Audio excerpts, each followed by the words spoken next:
अस्सलाम वालेकुम। मैंने पिछले एक छोटे से वो वीलॉग में जो वीडियो बल्कि वीलॉग तो नहीं जिसमें बताया था लफकारा गांव आते हुए।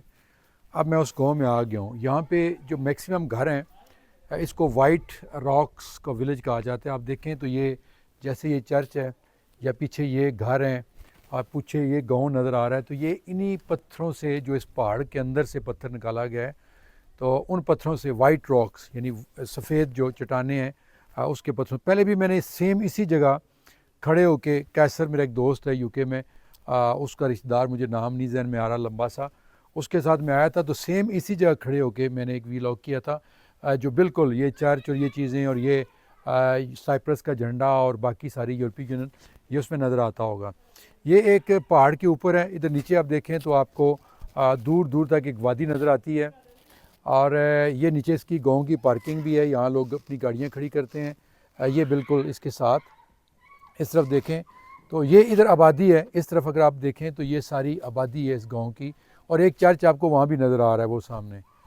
तो ये जो लफकारा गांव है इसकी बड़ी तारीख़ है, ये बहुत ही पुराना गांव है और इसकी जो गलियां हैं मैं उसकी तस्वीरें हो सकता है फिर मैं बना के आपको शेयर कर सकूं। वो इन्हीं पत्थरों से, ये जो पत्थर हैं इन पत्थरों से बनी हुई हैं।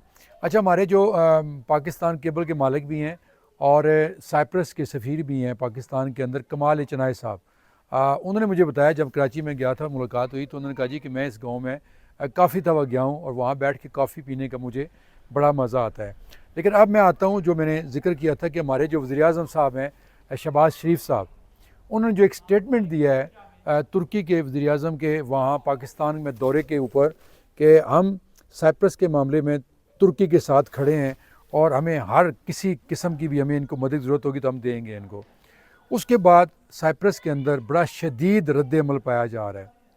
आज भी मैंने और ज़ुमान साहब ने कुछ कॉलेजेस का विज़िट किया स्टूडेंट्स के हवाले से, तो वहाँ की जो इंतज़ामिया थी उन्होंने पाकिस्तान के हवाले से बड़ी शदीद तहफ़्फ़ुज़ात का इज़हार किया है। बल्कि एक जो इंडियन वहाँ पे, मैं नाम नहीं लूँगा, उस पर बेचारे की जॉब है वहाँ पे, उसने जो मुझे एक बात बताई, उसने कहा जी कि जो मिनिस्ट्री ऑफ एजुकेशन है यहाँ की और मिनिस्ट्री ऑफ लेबर है, उन्होंने रिटन में तो नहीं लेकिन वर्बली उन्होंने हदायत जारी की हैं कि पाकिस्तानियों को वीज़े मत दिए जाएँ, ना स्टूडेंट्स को और ना जो वर्क परमिट पे लोग आ रहे थे उनको भी।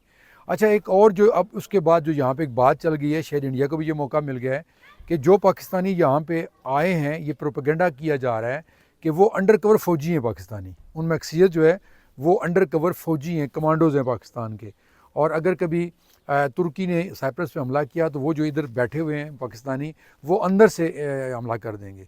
तो ये इतनी ख़तरनाक सूरत हाल बन गई है पाकिस्तानियों के लिए यहाँ पे। लेकिन चूँकि ये लोग यूरोपीय यूनियन का हिस्सा हैं, रेसिस्ट इनके ऊपर अगर इल्ज़ाम लगता है तो बड़ा इसको फिर ये इनके ख़िलाफ़ जाती हैं चीज़ें। लेकिन कोई भी अगर हमारे मुल्क के ख़िलाफ़ कोई बात करे तो क्या हमें उस पर तकलीफ़ नहीं होगी? क्या हमारा वज़ीर-ए-आज़म या हमारी अवाम उसके ख़िलाफ़ नहीं उठ खड़े होंगे? तो ये हम पाकिस्तानियों की एक आदत बनती जा रही है। इससे पहले पिछली गवर्नमेंट जो थी पीटीआई की, एक हवाबाजी के वज़ीर हमारे सरवर ख़ान ने एक ऐसा बकवास कर दिया था कि जी हमारी जितनी भी एयरलाइन है उसके पायलट जो उनकी जेली डिग्रियाँ हैं। उसके बाद क्या हुआ, पूरी दुनिया से आपको बैन कर दिया गया था और कई सालों के बाद अब जाके आपकी जो इंटरनेशनल फ़्लाइट्स हैं वो शुरू हुई हैं पीआईए की। तो ये इस तरह का जो बयान है जो शहबाज शरीफ ने दिया है, इसका मेरा ख़्याल है कि सफारती सतह के ऊपर, वज़ारत ख़ारजा की सतह के ऊपर इसको फ़ौरी तौर पर इसका कोई ना कोई मुस्बत, इसका पॉजिटिव, इसका कोई हल निकालना चाहिए। क्योंकि यहाँ पे इस मुल्क के अंदर मोर देन 5000 पाकिस्तानी स्टूडेंट और जो वर्कर हैं जो काम करते हैं यहाँ पे वो हैं, और बहुत सारे तो रेजिडेंट भी जिन्होंने यहाँ पेड रेजिडेंसियाँ ली हुई हैं। आपको पता है कि मुख्तलिफ मुल्कों की पॉलिसीज़ होती हैं। यहाँ भी है कि 3 लाख यूरो अगर आप यहाँ पे इन्वेस्ट करते हैं और उसके साथ तकरीबन आपका 60-70 हज़ार यूरो जो है वो वीएटी भी लग जाता है। 4-5 लाख यूरो में जो 12-13 करोड़ रुपया बनता है, आप वो ले के यहाँ पे कोई प्रॉपर्टी लेके तो आप अपनी रेजिडेंसी भी ले सकते हैं 5 साल की। 5 साल के बाद अगर आप यहाँ पे रह रहे हैं, बिज़नेस कर रहे हैं, तो उसके ऊपर आप पासपोर्ट भी अप्लाई कर सकते हैं। तो एक मुल्क जो आपकी इकानमी में इतना बड़ा हिस्सा डाल रहा है, 5000 लोग नहीं है ये 5000 फैमिलीज़ हैं, ये 5000 ख़ानदान हैं जो यहाँ आके बेचारे पढ़ते भी हैं, मजदूरियाँ करते हैं, काम करते हैं और कमा के अपने मुल्क को बेचते हैं, जिसका फ़ायदा पाकिस्तान को होता है। लेकिन ये इंतहाई अफसोस की बात है कि हमारे हुक्मरान बगैर सोचे समझे इस तरह का बयान जारी कर देते हैं, जिससे उनको तो कोई फ़र्क नहीं पड़ता, क्योंकि उनका तो इस तरह के मुल्कों में कोई आना जाना नहीं है। उन्हें तो भाग जाना है, या लंदन भाग जाना है, या अमेरिका भाग जाना है, या फ्रांस भाग जाना है। लेकिन जो पाकिस्तानी यहाँ पे आते हैं, काम करते हैं, बेचारे किसी न किसी तरह यहाँ पे पहुँचते हैं, उनके लिए ये बहुत बड़ा एक मसला बन चुका है। इस पे हुकूमत पाकिस्तान को और वजारत ख़ारजा को फ़ौरी तौर पर कोई ना कोई ऐसा बयान जारी करना चाहिए कि जिससे यहाँ के जो मीडिया में, सोशल मीडिया में और यहाँ की आवाम के अंदर जो बेचैनी पाई जा रही है, जो गम गुस्सा पाया जा रहा है, उसको कम किया जा सके।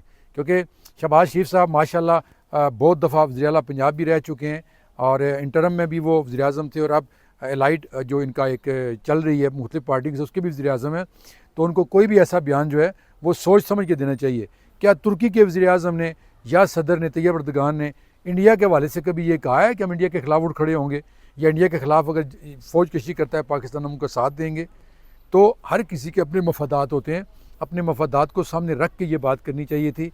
लेकिन अब तीर चूँकि कमान से निकल चुका है, वो वापस तो नहीं आ सकता, लेकिन उसकी जो ज़हर आलूदगी है उसको कम करने के लिए हुकूमत पाकिस्तान को कुछ ना कुछ करना पड़ेगा, वरना यहाँ पर जो पाकिस्तानी हैं उनके लिए तो मसाइल हैं ही हैं, लेकिन आइंदा पाकिस्तानियों को वीज़े जारी नहीं होंगे, ना स्टूडेंट्स को, ना वर्क जो करने के लिए आते हैं वर्क परमिट, और ना ही बिज़नेस वीज़े। ये एक बहुत बड़ा लॉस जो पहले ही पाकिस्तान इकॉनमी के लिहाज से बहुत पीछे जा चुका है। गुर्बत की नकीर से नीचे कितने करोड़ लोग हैं ये तो ख़ुद वज़ारत ख़ज़ाना वाले बता सकती हैं, ये हुकूमत पाकिस्तान बता सकती है। लेकिन मज़ीद उसको इस तरीके से पीछे लेके जाना मुल्क को किसी तरह भी मैं समझता हूँ कि ये दानिशमंदाना पॉलिसी नहीं है। दुआ में याद रखिएगा। अल्लाह हाफ़िज़।